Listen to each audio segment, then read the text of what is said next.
Why is AP European history allowed but not Mexican American history? Well, I think maybe we need to look at that. I think there are a lot. Why haven't you looked at that? Well,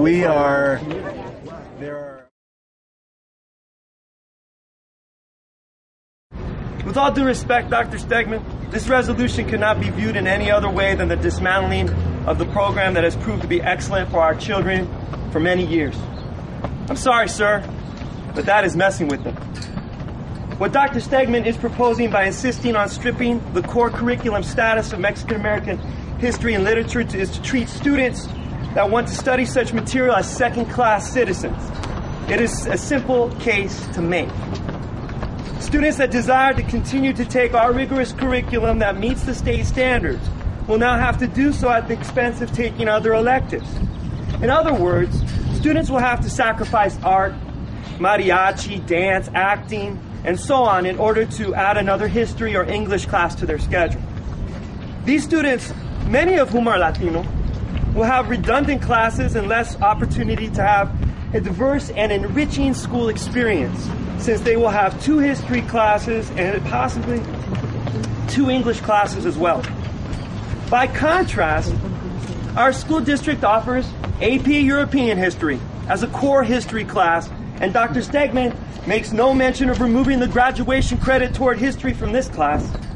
Thus, students that desire to learn about European history do not have to sacrifice their precious elective classes to do so, and will receive a far more diverse academic experience than their classmates that desire to take Mexican American studies. Why should one student be allowed to take a course about the history of one set of people and be free to enhance their academic experience with whatever elective they choose, and yet another student not be allowed to do the same? This is discriminatory, damaging, and Dr. Stegeman's mission for our district. Where is the consistency and equality in his approaches to these classes? Both histories and both classes are equally valuable and should be options for parents and students in deciding which history class to take in order to fulfill their graduation requirements.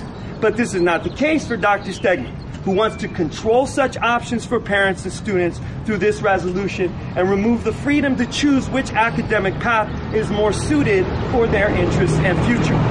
This is blatantly unjust, and Dr. Stegeman cannot claim ignorance, since in his visit to my class on March 25th, I asked him if he intended to remove the core credit from AP European History. As a result of this biased and discriminatory resolution, I believe he has offered his answer.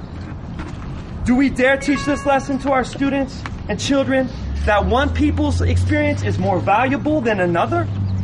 If we are truly the country that we say we are, that we dream to be, then how can we stand by and entertain such an obvious regression in the way we view the contributions, art, history of Mexican Americans in our country? We reject that premise in Dr. Stegeman's ill-conceived malicious resolution. His veiled personal attacks to our character and professionalism, in his recent opinion pieces to the Star, and this very resolution are one thing. But this direct assault to one American experience and the educational opportunities for our children must be challenged and condemned. And it is extremely disappointing that Dr. Petticone has stood by silently concerning his stance on the elective issue while our students, his students, and this community face this discriminatory action. This is the time for courage and strong leadership and not silence.